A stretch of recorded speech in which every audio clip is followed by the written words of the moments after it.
जय हिंद दोस्तों। मैं आप सभी का अपने YouTube चैनल पर स्वागत करता हूं। और आज हम लोग साइंस का पोर्शन स्टार्ट करने जा रहे हैं, उसमें भी केमिस्ट्री का। तो हम इसको अपने तरीके से समझेंगे केमिस्ट्री के बारे में, जैसे जिस प्रकार से सभी एग्जाम में क्वेश्चन आता है उसके अकॉर्डिंग हम लोग देखेंगे और इसको बहुत अच्छे तरीके से समझेंगे केमिस्ट्री के बारे में। और स्टेप बाय स्टेप हम आपको याद करवा के छोड़ेंगे ना। तो चलिए शुरू करते हैं इसको, केमिस्ट्री को देखते हैं। केमिस्ट्री के बारे में, केमिस्ट्री शब्द की उत्पत्ति, केमिस्ट्री शब्द की उत्पत्ति किससे हुआ है? तो कीमिया, मिस्र देश है, उसके बारे में आप सभी को पता होगा। मिस्र के कीमिया नामक शब्द से उत्पत्ति हुआ है इसका, मिस्र का एक केमिस्ट्री का। तो मिस्र से क्यों? क्योंकि मिस्र बहुत ही प्राचीन जमाने से ही इसके बारे में बहुत पहले से, जैसे आप लोग सुने होंगे मम्मी के बारे में। मम्मी क्या होता है कि जैसे वहाँ के किसी कोई लोग अगर मर जाता है वहाँ का, तो उसको लोग दफनाते या जलाते नहीं है। उसको क्या करते हैं कि उसके शरीर पे केमिकल का लेप लगा के उसको एक ताबूत में बंद करके रख देते हैं। उससे क्या होता है कि उनका जो शरीर है सड़ता ही नहीं है, और कई वर्षों तक, आज भी के कई सालों का जो लाश है उसको ऐसे लगा के रखे हुए, और वो मतलब उनका वो शरीर अभी भी है वहाँ पे। वहाँ पे एक त्योहार भी होता है जिसमें वो लोग निकाल के घुमाते हैं अपने शहर में उस शरीर को। तो हम देखते हैं कि मिस्र है, वहीं से केमिस्ट्री का उत्पत्ति हुआ है। केमिस्ट्री को विज्ञान का विज्ञान बोला जाता है। केमिस्ट्री को क्या बोला जाता है? केमिस्ट्री को विज्ञानों का विज्ञान बोला जाता है। क्यों? क्योंकि इसमें बहुत सारा पोर्शन जो है उसको फिजिक्स में पढ़ते हैं, फिजिक्स का भी पोर्शन हम इसमें पढ़ते हैं, फिर बायोलॉजी का भी इसी में पढ़ लेते हैं। तो इसलिए केमिस्ट्री को क्या बोला जाता है? विज्ञानों का विज्ञान।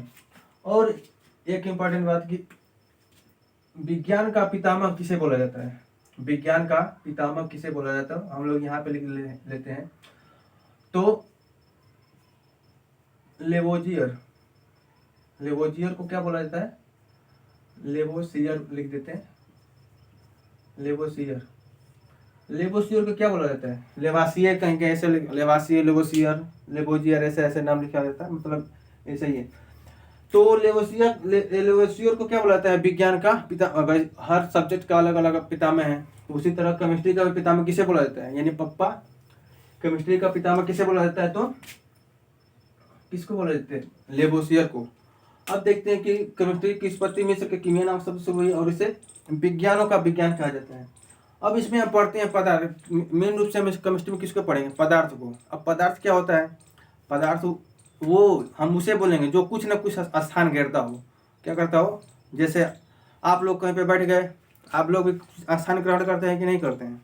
तो उसी तरह से आप भी एक पदार्थ हो केमिस्ट्री के शब्द में। जैसे हम तो इंसान है, लेकिन केमिस्ट्री के शब्द में हम क्या हो गए? हम पदार्थ हो गए।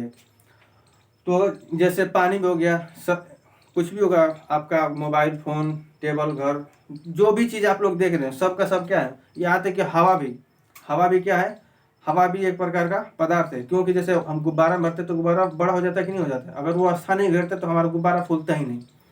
तो इस तरह से क्या हो गया? अब इसको हम आगे देखेंगे।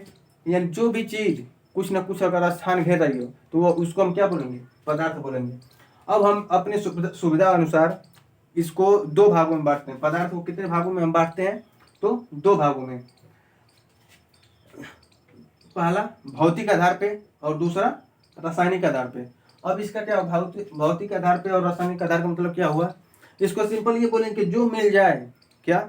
जो मिल जाए वो भौतिक, जो मिल जाए वो भौतिक, और जो ना मिले वो रासायनिक। इसका मतलब क्या हुआ? हम अपने हिसाब से देखते हैं कि जो मिल जाए वो भौतिक, यानी अगर जैसे मान लीजिए कि हम क्या करते हैं, पानी है, पानी देखे होंगे, पानी को हम क्या करें? अगर ठंडा कर देंगे तो क्या हो जाएगा? बर्फ बन जाएगा, ठोस के रूप में आ जाएगा।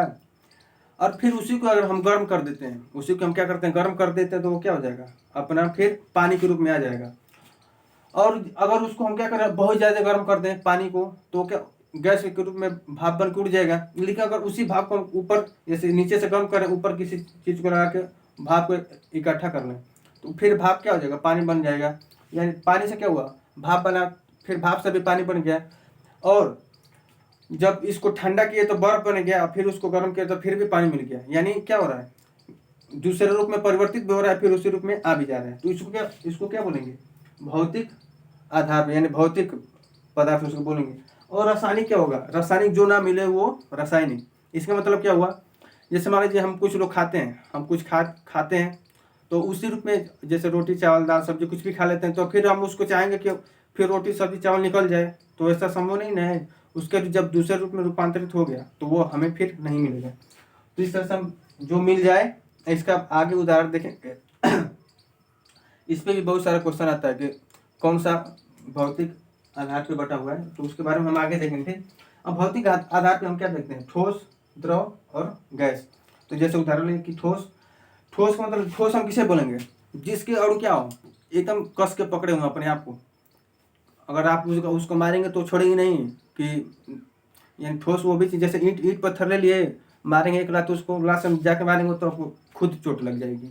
उसके अणु क्या है कि आप उसको मारेंगे कितना भी कहे हम नहीं छोड़ेंगे, चलो हटे यहाँ से, तो वो नहीं छोड़ेंगे। और लेकिन द्रव, द्रव क्या है, द्रव जैसे पानी, द्रव सिंपल, उसका पानी देख लीजिए।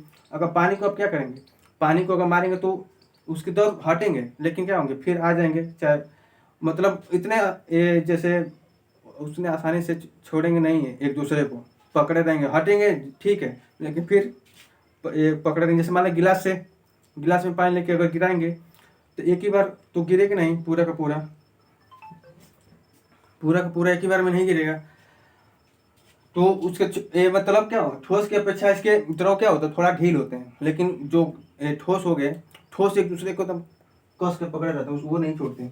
और गैस में क्या होगा, गैस तो ये तो आवारा समझो कि मतलब बहुत खचरा आदमी है गैस, अगर इसको कहीं छोड़ दिए तो ये मतलब इसका ये अपना ये रूल है कि हम जितना दोगे, जितना इसको आप देंगे सब कहेगा हमारा है। जैसे इसको क्या करेंगे, गैस को अगर इतना छोटा डिब्बा में बंद कर देंगे ना, तो उसमें अड़स जाएगा, लेकिन अगर उसी को फिर निकालेगा खूब बड़े डब्बे में, उसी चीज़ को अगर डाल देते हैं ना, तो वो फिर क्या करेगा, अगर डाल देते हैं तो वो उसमें भी फैल जाएगा पूरा का पूरा।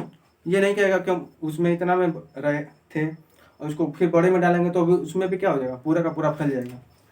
तो गैस क्या होता है, इसके अणु बहुत दूर दूर रहते हैं, इसको ये हमेशा भागते रहते हैं, इधर उधर चलफन रहते हैं। एक तो ठोस हो गया, ठोस मतलब क्या होगा, एक इसके अणु क्या होगा, पूरा एक दूसरे को कस के चप्पल के पकड़े रहेंगे। और द्रव ये थोड़ा उसे उतने मतलब कस के नहीं पकड़ेंगे। और ये गैस तो ये तो पूरा मतलब इधर उधर भागता ही रहता है। और देखते हैं हम रासायनिक आधार पे, रासायनिक आधार पे इसको हम कितने भागों में बांटते हैं, तो शुद्ध और अशुद्ध। शुद्ध और अशुद्ध का मतलब क्या हुआ, शुद्ध का मतलब पूरा सिर्फ उसमें कुछ भी मिलावट ना हो। शुद्ध में क्या हो, शुद्ध में कुछ भी मिलावट ना हो, और अशुद्ध में उसमें कुछ ना कुछ मिलाया गया हो। शुद्ध मतलब, अब शुद्ध को भी हम दो कैटेगरी में बांटते हैं, तत्व और यौगिक। कितने भागों में, तत्व और यौगिक। तत्व, तत्व मतलब इससे समझे कि तत्व किसे बोलेंगे, तत्व का मतलब जो अकेले हो, तत्व सिंगल हो, बिल्कुल अकेले हो। और यौगिक, यौगिक मतलब उसका कुछ ना कुछ फार्मूला हो, यौगिक मतलब कुछ ना कुछ फार्मूला, इसके बारे में फिर बता देंगे। तत्व जो सिंगल हो, अकेले हो, और यौगिक, यौगिक क्या हो, वो उसका कुछ ना कुछ एक फार्मूला, मतलब उसमें दो चार लोग मिले हो और उसका एक निश्चित फार्मूला हो, तो उसको हम क्या बोलेंगे, यौगिक बोलेंगे। ठीक। और जैसे हम देख, जैसे पीरियोडिक टेबल है, पीरियोडिक टेबल में जो भी तत्व हैं वो सब क्या है, वो सब के सब तत्व हैं, क्योंकि वो सिंगल सिंगल हैं। लेकिन अगर उसको हम मिला देते, जैसे अगर पानी है हमारा, पानी का क्या है, पानी हमारा क्या है, पानी हमारा यौगिक है। क्यों, क्योंकि यौगिक का हमेशा क्या होगा, इसका होगा क्या, यौगिक का फार्मूला होगा, यौगिक का क्या होगा, यौगिक का फार्मूला होगा इसका, ऐसे ध्यान रखेंगे, इसका क्या होगा, फार्मूला। अब जैसे अगर हम कहें कि पानी का फार्मूला बताइए, पानी का फार्मूला सबको पता होगा, क्या होगा, H2O। H2O इसमें क्या है, इसमें H का मतलब हाइड्रोजन हो गया, और O का मतलब ऑक्सीजन, तो इसमें हाइड्रोजन भी है और ऑक्सीजन भी है, तो इसका एक निश्चित फार्मूला होगा। ये अकेले भी नहीं है और इसका फार्मूला भी है, तो ये तो हो गया यौगिक। लेकिन अगर सीधा सीधा O को हटा दें यहाँ से, तो ये क्या हो गया, वो हाइड्रोजन हो गया, गैस हो गया, ये अकेले हो गया।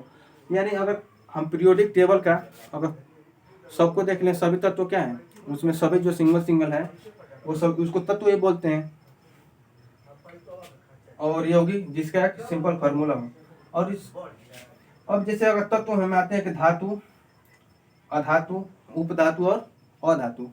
अब जैसे पीरियोडिक टेबल में देखे होंगे कि धातु पहले है, जैसे hydrogen, helium, lithium, beryllium, boron, ऐसे सब है, तो उसमें धातु भी हैं, अधातु भी हैं और उपधातु भी हैं। तो इसको हम अलग देखेंगे जब इसको आगे देखेंगे कि कौन कौन सा धातु है, कैसे इसको पहचानेंगे, इसके गुणधर्म क्या हैं, तो इसको अलग अलग देखेंगे, ठीक ना। जैसे धातु में जैसे हम क्या करें, जैसे सोना, चांदी, कॉपर, ये सब है ना, तो ये एल्युमिनियम, ये सब क्या है, धातु है। अब अधातु में क्या होगा, जितना भी गैस है, ऐसे सिंपल समझ, जो भी गैस है वो सब क्या है, सबके सब अधातु हैं, सबके सब अधातु हैं। और उपधातु में जैसे अगर मेन रूप से सिलिकॉन, जर्मेनियम, फिर बोरॉन, ये सब क्या है, तो ये जैसे मेन रूप से इसमें आता है ना कि उपधातु में, जैसे हमारा चिप है, मोबाइल के चिप सिलिकॉन का, मतलब सिलिकॉन का बहुत ज़्यादा उपयोग होता है इलेक्ट्रॉनिक चीज़ों बनाने में, तो वो उपधातु होता है, ठीक ना।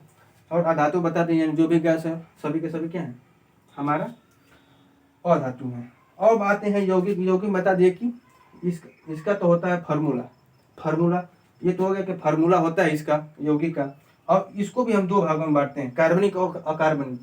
अब कार्बनिक का मतलब क्या हुआ, जैसे इसमें खुद लिखा है कि हम कार्बन हैं, कार्बनिक मतलब इसमें हम कार्बन हैं, कार्बन यानी जिसमें कार्बन की, जिसमें सी लग गया, जैसे दिखाई दे दिया, जैसे क्या होगा, CO2, कार्बन डाइऑक्साइड, CO2 क्या हो गया हमारा, CO2, इसमें दिखाई दिया कार्बन, C2H5OH, इसमें भी कार्बन दिखाई दिया, ठीक है। तो ये अगर कार्बन दिखाई दे दिया जिसमें, तो वो तो हमारा क्या हो गया, कार्बन। और जिसमें कार्बन नहीं दिखाई दिया, जैसे अब हम देख लें NaCl, जैसे हम नमक खाते हैं, नमक, ये इसमें कार्बन दिखाई, अब ये नहीं कि इसमें इसको देखिएगा Cl, ये C और L दोनों एक साथ है, यानी Na से सोडियम हो गया, Cl से क्लोरीन हो गया, तो ये दोनों एक साथ हैं। Cl ये सिंगल C नहीं है, Cl क्लोरीन है, तो NaCl इसमें कार्बन नहीं है। जैसे अब एक और देख ले, जैसे MgOH, जैसे अगर OH का ट्वाइस, ये मिल्क ऑफ मैग्नीशिया है, ठीक। मिल्क में जैसे आपका पेट अगर खराब हो गया, नहीं आता कि कभी खूब खट्टा टेका रहता है, तो आप सोचते हैं कि जैसे इनो पीते हैं, इनो तो क्या है, क्षारीय है, तो ये भी क्या है, क्षार है, एक प्रकार का MgOH। तो इसको मिल्क में या एंटासिड बोला जाता है इसको। तो ये क्या होगा, जिसमें अगर कार्बन दिखाई दिए, कार्बन जिसमें दिखाई दिए तो वो तो हो गया हमारा कार्बनिक, और जिसमें कार्बन नहीं दिखाई दिया वो क्या हो गया हमारा अकार्बनिक। अब इसमें अब देख लेते हैं इसमें अशुद्ध वाला। इसमें तो शुद्ध में देख लिए ये सब क्या है, ये भी शुद्ध है, सबके सब शुद्ध है। अब आ गया इसमें क्या, अशुद्ध। अब अशुद्ध को भी दो भागों में बांटे हैं, किसमें, तो समांग और विषमांग में। समांग और क्या हो गया, और विषमांग क्या हो गया, ये एक प्रकार का मिश्रण हो गया, समांग मिश्रण और विषमांग मिश्रण। समांग का मिश्रण क्या हो गया, जिसमें अगर किसी भी चीज को अगर मिला दिए, उसका तो फार्मूला होगा नहीं। समांग मिश्रण और विषमांग, इसका कोई फार्मूला नहीं होगा, लेकिन इसको भी दो भागों में बांटे हैं, समांग और विषमांग। इसका मतलब क्या हुआ, अगर हम दोनों को, अगर समांग है और ये विषमांग है, ये मिश्रण है एक प्रकार का। मिश्रण का क्या होता है, फार्मूला नहीं होता। जैसे अगर तत्व का फार्मूला होता है, लेकिन ये अकेले होता है। यौगिक का फार्मूला होता है, लेकिन ये अकेले नहीं रहता, दो तीन लोग इसके साथ रहते हैं, बड़ा भी हो सकता है।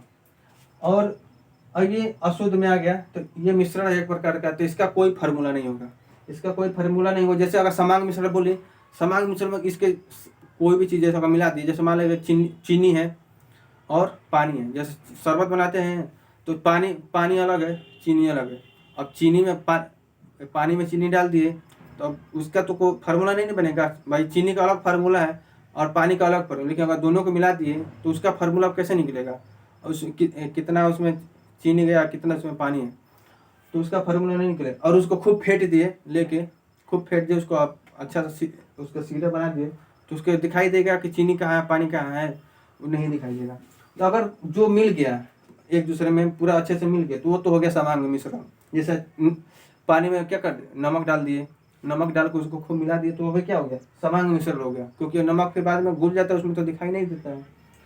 और विषमांग में क्या हो गया, विषमांग में जैसे अगर इसका भी फार्मूला नहीं होगा, ठीक, लेकिन और इसमें क्या होगा, दो या दो से अधिक चीज़ों को ये मिला। जैसे मान लीजिए अगर दाल में क्या कर दिया, दाल में चीनी मिला दिए, दाल में चीनी मिला दिए तो उसमें दिखाई देगा कि नहीं दिखाई देगा? दाल भी दिखाई देगी और चीनी भी दिखाई देगा। और मिला मिला देंगे तो उसका फॉर्मूला कुछ बनेगा? कुछ भी नहीं बनेगा। तो बिस्मांग में क्या होगा, इसके अवयव जो होंगे वो क्या देखें, जैसे चीनी में दाल मिला दिए, दाल में नमक मिला दिए, फिर या दाल में और कुछ जो मिला दिए जो मतलब अच्छे से ना मिल पाए, तो उसके जो दाल भी दिखाई देगा अलग से, चीनी भी दिखाई देगा, तो वो क्या हो जाएगा हमारा बिस्मांग। और जिसमें अगर समांग मतलब इसे ऐसा समझ लीजिए कि समांग मतलब जिस चीज में अगर पानी है तो पानी भर जाएगा तो उसको ऐसे तो रहेगा नहीं, ये सबको फेंट देगा अपने आप में, फेंट के सबको मिला देगा। जब सब लोग मिल जाएंगे इसमें पानी में तो वो तो समांग हो जाएगा। और इसको ऐसे भी समझ लेते हैं कि समांग अगर जो भी है तो उसमें पानी होगा जरूर, क्योंकि पानी अगर नहीं हुआ तो अच्छे से मिल ही नहीं पाएगा। और बिस्मांग में क्या हो गया, उसके अवयव अलग अलग दिखाई देंगे। अब इसमें देखते हैं एक बार फिर से कि पदार्थ को दो भागों में बांटेंगे, भौतिक आधार पे और रासायनिक आधार पे। भौतिक आधार में क्या, ठोस, द्रव और गैस। ठोस मतलब क्या होगा, इसके अणु पकड़ के एक दूसरे को पकड़े रहते हैं, जल्दी छोड़ते नहीं हैं। और द्रव में इसके अणु थोड़ा ढील होते हैं, अगर इसको हटाएंगे तो हट भी जाएंगे। और गैस के क्या, गैस के तो मतलब ये खचरा जैसा, इसको खचरा ही बोल लीजिए, मतलब ये भागने में भागता रहता है इधर उधर। अगर इसको कहीं भी छोड़ दिए, जैसे मान लीजिए आप कुछ खा के, जैसे कोई लोग बैठे हैं एक पास में, अगर कोई गैस छोड़ दिया वहाँ पे, तो कहीं किया है कहीं और पे, लेकिन तुरंत फैलेगा और सबको मांगने लगेगा भाई कौन किया कौन किया। तो गैस क्या है, गैस ये फैलता है बहुत तेज है। अब इसमें जैसे क्वेश्चन कैसे आता है इसमें ठोस इस पे कि इसको देख लेते हैं। जैसे इसमें बोलेगा कि अंतरा अणु का स्थान, अंतरा अणु का स्थान कैसे, या किसमें गतिज ऊर्जा अधिक होगी, किसमें गतिज ऊर्जा, किसका घनत्व तो अधिक होगा, ऐसे ठीक है, किसका विसरण अधिक हो गया। सबसे पहले देखते हैं कि घनत्व, इसकी तुलना कैसे करेंगे। घनत्व, घनत्व मतलब क्या, जो एकदम घना हो, जैसे घनत्व मतलब ऐसे जो खूब घना घना हो, तो घना घना कौन, किसके और पूरा एकदम घने होते हैं, किसके अणु होते हैं, तो ठोस के होते हैं। ठोस के क्या होते हैं, ठोस के अणु क्या होते हैं, एकदम घने घने होते हैं। घने मतलब एक दूसरे को एकदम कस के पकड़े रहते हैं। जैसे ईंट हो गया, पत्थर हो गया, ये सब क्या हो गया, ये सब इसको मारेंगे तो बिखरेगा, जल्दी से नहीं बिखरेगा। तो इसके अणु क्या होते हैं, पूरा कस के पकड़े होते हैं। तो सबसे अधिक घनत्व किसका होता है, ठोस का। और इसके बाद क्या होता है, इसके बाद द्रव का। और गैस का तो पता ही है कि अगर इसको छोड़ेंगे तो इसके फटाक से इधर उधर भाग जाएंगे, ये एक जगह रुकते ही नहीं है। तो सबसे कम किसका होगा घनत्व, तो गैस का। ऐसे तुलना करेंगे। अब देखते हैं कि अंतर अणु का स्थान, अंतरा अणु, तो सेम अंतरा अणु का स्थान, यानी किसके अणुओं के बीच में अंतराल ज्यादा होगा, किसके अणुओं के बीच अंतराल, तो ऐसे ही समझ में आ जाएगा अंतरा अणु का स्थान, जिसके अगर जैसे जो खूब कस के पकड़ा है, एकदम पूरा खूब सटे हैं सभी के सभी, तो उसमें स्थान कहाँ से रहेगा, स्थान उसमें सबसे कम रहेगा। और जो दूर दूर है सबके अणु, तो उसके उसमें उन दो अणुओं के बीच में अंतरा अणु का स्थान क्या होगा, दूर दूर होगा। तो अभी बताएं कि गैस के अणु क्या होते हैं, बहुत दूर, ये हमेशा भागते रहते हैं। तो इसमें क्या होगा, सबसे अधिक क्या होगा, गैस में अंतरा अणु का स्थान क्या होगा, ज्यादा होगा। इसके बाद से द्रव, हमेशा इसको ध्यान दीजिएगा कि द्रव, या तो कुछ भी मतलब पूछे ना, अगर ठोस द्रव से अगर तुलना करने के लिए, तो द्रव हमेशा बीच में रहेगा। द्रव क्या होगा, हमेशा बीच में रहेगा। इसके बाद से देख लेते हैं विसरण। विसरण, विसरण क्या होता है, विसरण क्या होता है, विसरण मतलब फैलने का गुण। किसको, जैसे अभी आप देख लीजिए, अगर हम बोले किसको मतलब किसमें फैलने का गुण सर्वाधिक होता है। अगर हम अगर जैसे मान लो ईंट ले लिए, ईंट को अगर फेंक देंगे तो फैल जाएगा, कहेंगे नहीं हम ईंट एकदम जैसे फेंक दिया कहीं पे तो भाग जाता है इधर उधर, उसके सभी अणु निकल के उड़ जाते हैं, ऐसा नहीं होता है। यानी क्या होता है, ईंट जैसे ठोस होगा, ठोस में विसरण, विसरण क्या होगा, कम होगा। ठोस में विसरण कम होगा, और उसके उससे अधिक क्या होगा, जैसे अब द्रव होगा, अगर द्रव को कहीं गिराएंगे तो क्या होगा, वो धीरे धीरे क्या होगा, काफी दूर में फैल जाएगा। और उससे अधिक विसरण किस में होता है? तो गैस में होता है। यानी गैस को तो जैसे ही छोड़ेंगे, जैसे सिलेंडर है, सिलेंडर में अगर उसका अगर उसको ऑन कर देते हैं सिलेंडर को, गैस सिलेंडर को, तो देखते हैं कि अगर ये किसी घर में, घर के किसी कोने में अगर सिलेंडर है हमारा गैस चूल्हा, अगर उस वहाँ पे कोई खोल देता है तो तुरंत बाहर तक भी उसकी गंध पता चल जाता है कि गैस कहीं पे लीक हुआ है। तो यानी गैस में क्या होता है, विसरण की गति बहुत तेज होती है, इसको जैसे ही खोलेंगे वो तुरंत इधर उधर भाग जाएगा। उससे कम किस में होता है, उससे धीरे धीरे कौन फैलता है? तो द्रव। और ठोस तो फैलता ही नहीं है, इसमें विसरण की गति क्या होती है, बहुत कम कम होती है। अब देखते हैं जैसे सेम टू सेम क्या हो गया, वही आकर्षण बल। आकर्षण बल, आकर्षण बल किसमें सर्वाधिक होगा? आकर्षण बल किसमें सर्वाधिक होगा? तो इसमें अब सोचने वाली कोई बात ही नहीं है। जिसमें जिसके अणु एक दूसरे को चिपक के पकड़ रहेंगे तो उसमें आकर्षण बल अधिक है, और जिसके अणु एक दूसरे को नहीं पकड़ते हैं, इधर उधर भागते रहते हैं, तो उसमें आकर्षण बल कम है, तभी तो भाग जा रहे हैं वो लोग। तो आकर्षण बल किसमें सर्वाधिक होगा? ये किसमें होगा? तो ठोस में होगा, उसके बाद से द्रव में होगा, उसके बाद से गैस में होगा। क्योंकि गैस में अंतराणु का स्थान बहुत ही कम होता है, क्योंकि कोई भी उसको जहाँ भी निकालेंगे तुरंत रफू चक्कर हो जाएगा। अब इसमें देखिए आपकी द्रव हमेशा बीच में आ रहा है, द्रव हमेशा क्या रहेगा? बीच में रहेगा। अब इसमें आता है गतिज ऊर्जा। गतिज ऊर्जा, गतिज ऊर्जा कैसे पता चलेगा? यानी जिसमें गति ज्यादा होगी, उसकी गतिज ऊर्जा ज्यादा, जिसमें गति कम होगी उसकी गतिज ऊर्जा कम। तो सबसे तेज कौन भागता है? ठोस भागेगा कि द्रव भागेगा कि गैस भागेगा? तो अगर हम अभी बताएं कि जो गैस के अणु होते हैं वो क्या, जैसे भी लीक करेंगे तुरंत इधर उधर भाग जाएगा। यानी गैस में क्या होगा? गैस में हमारा गतिज ऊर्जा सर्वाधिक होगा, क्योंकि इसके अणु तेज जाते हैं इधर उधर, उससे कम किस में जाते हैं? द्रव में, और उसके बाद से ठोस में। यानी ठोस में गतिज ऊर्जा, उसकी जब गति इधर गति ही नहीं करते, जैसे ठोस में उसके अणु क्या करते हैं, उसके जो अणु है वो गति करते हुए एक दूसरे को चिपक कर रहते हैं, अगर उसको हटाने की कोशिश करेंगे तो वो नहीं जल्दी हटेंगे। और गैस को तो जैसे ही लीक करेंगे वो तुरंत भाग जाएगा। तो इसमें देखें हम लोग क्या, घनत्व जो घना हो, ठोस सबसे घना होता है, और उसके बाद से थोड़ा उससे कम घना कौन होता है? द्रव। और उससे कहीं ज़्यादा, उससे भी बहुत कम किस में होता है? गैस में होता है। यानी और अंतराणु का स्थान देखें, यानी जिसके अणु क्या हो गए दूर दूर है, तो गैस तुरंत भागता है इधर उधर, तो उसके अणु तो काफ़ी दूर दूर चले जाते हैं, उसमें अंतराणु का स्थान क्या होगा? कम हो जाएगा। विसरण, यानी जो चीज़ जितना जल्दी जल्दी फैलता है, यानी गैस सबसे तेज फैलता है, उससे थोड़ा कम कौन फैलता है? द्रव। और सबसे कम कौन ठोस, यानी वो तो फैलता ही भी नहीं। और आकर्षण बल, यानी जिसमें आकर्षण बल जो एक दूसरे को चिपक खूब बैठे हो, उसमें आकर्षण बल क्या हो जाएगा? ज़्यादा हो जाएगा। और द्रव थोड़ा बहुत धीरे धीरे फैलता है, ठीक ना। और गतिज ऊर्जा को देख लेते हैं एक बार कि जिसके अणु जितना तेज भागेंगे उसमें क्या होगा?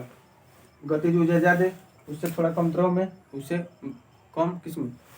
तो ठोस में। तो चलिए, तो इसमें हम आशा करते हैं कि आपको कोई दिक्कत नहीं होगा, और आप लोग इसको एक बार फिर देख लीजिएगा। न समझ में आया तो आप लोग कमेंट कीजिएगा, किस में समझ में नहीं आया, तो फिर उसको देखा जाएगा नेक्स्ट क्लास में। तो मिलते हैं नेक्स्ट क्लास में। जय हिंद।